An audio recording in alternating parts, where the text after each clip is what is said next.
লীগ আয়োজিত নবনির্বাচিত উপজেলা চেয়ারম্যান অ্যাডভোকেট সমকল্যাণ মোস্তফা সাহেবের অভিষেক অনুষ্ঠানের সম্মানিত সভাপতি, উপস্থিত আছেন আজকের সভার প্রধান অতিথি, আজকের সভার মধ্যমণি, যিনি নবনির্বাচিত উপজেলা চেয়ারম্যান হিসেবে আমাদের মাঝে উপস্থিত হয়েছেন, সেই প্রধান অতিথি অ্যাডভোকেট সমকল্যাণ মোস্তফা সাহেব সহ আমাদের মাঝে উপস্থিত আছেন বিশেষ অতিথি হিসেবে দেবাটা উপজেলা আওয়ামী লীগের ভারপ্রাপ্ত সভাপতি শেখ আব্দুর রউফ সাহেব, উপস্থিত আছেন প্রবীণ আওয়ামী লীগ নেতা দেবাটা উপজেলা আওয়ামী লীগের উপদেষ্টা পরিষদের সম্মানিত সদস্য প্রাক্তন চেয়ারম্যান জনাব নুরুল মুমিন সাহেব, আমন্ত্রিত অতিথি হিসেবে আমাদের মাঝে আমরা দেখতে পাচ্ছি ইতিমধ্যে উপস্থিত আছেন এই দেবাটা উপজেলার অত্যন্ত সৎ বিনয়ী উপজেলা নির্বাহী কর্মকর্তা হিসেবে আমরা যাকে পেয়েছি সেই উপজেলা নির্বাহী কর্মকর্তা আব্দুর রশিদ সাহেব সহ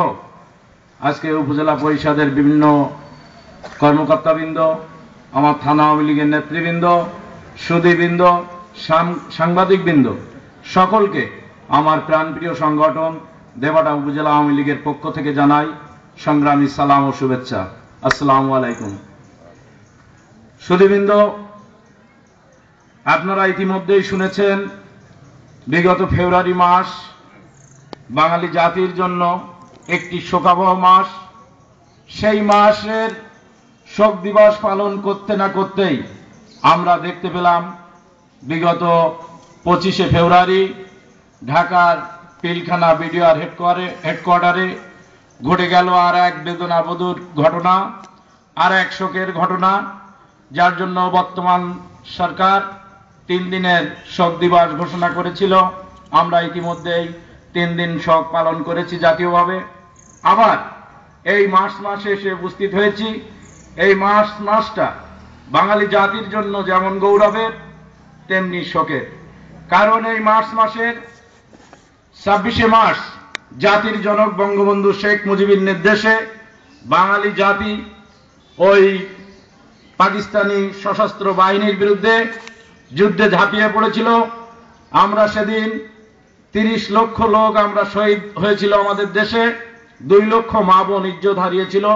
এজন্য এই মাসটাও আমাদের জন্য যেমন গৌরবের তেমনি শোকের। আজকে আপনারা জানেন আমরা কি জন্য এখানে উপস্থিত হয়েছি। আমাদের উপজেলার চেয়ারম্যান আজকে আনুষ্ঠানিকভাবে তিনি তার দায়িত্বভার গ্রহণ করবেন। ইতিমধ্যেই অনেকে বলেছেন যে দল ও মত নির্বিশেষে ঊর্ধ্বে উঠে আমাদের উপজেলা চেয়ারম্যানকে কাজ করতে হবে। আপনারা জানেন ইতিমধ্যেই গণপ্রজাতন্ত্রী বাংলাদেশ সরকারের মাননীয় প্রধানমন্ত্রী জননেত্রী শেখ হাসিনা ক্ষমতা গ্রহণ করার পরপরই বলেছিল, আমার সরকার কোন দলের সরকার নয়, এ সরকার বাংলাদেশের 15 কোটি মানুষের সরকার।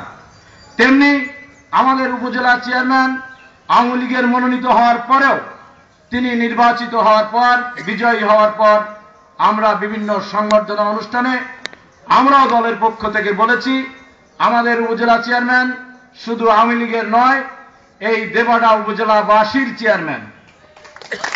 অতএব আমাদের চেয়ারম্যান সাহেব যে উদাহরণ দিয়েছে ইতিমধ্যে আপনারা সে নজির দেখেছেন।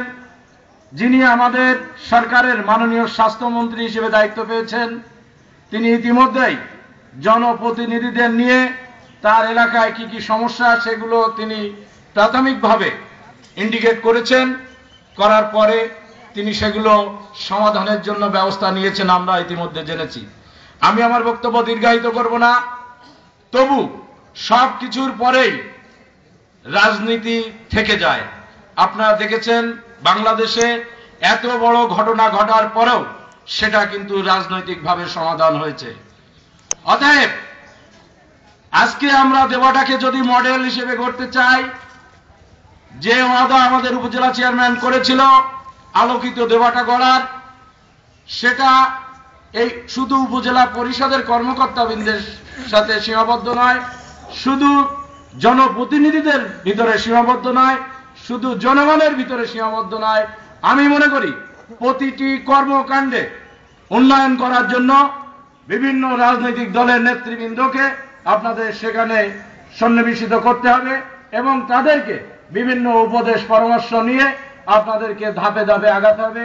আমি আজকে আওয়ামী লীগের পক্ষ থেকে বলতে চাই, উপজেলা চেয়ারম্যানের প্রত্যেকটি কাজে আমরা রাজনৈতিকভাবে দেবাটা থানা আওয়ামী লীগ তাকে সহযোগিতা করতে চাই এবং দেবাটা যাতে আলোকিত দেবাটা হতে পারে সেই আহ্বান রেখে, উপজেলা চেয়ারম্যানের কাছে আহ্বান রেখে আমি আমার বক্তব্য শেষ করছি। জয় বাংলা, জয় বঙ্গবন্ধু, জয় হোক আজকে উপস্থিত সকলের, জয় হোক দেবাটাবাসী।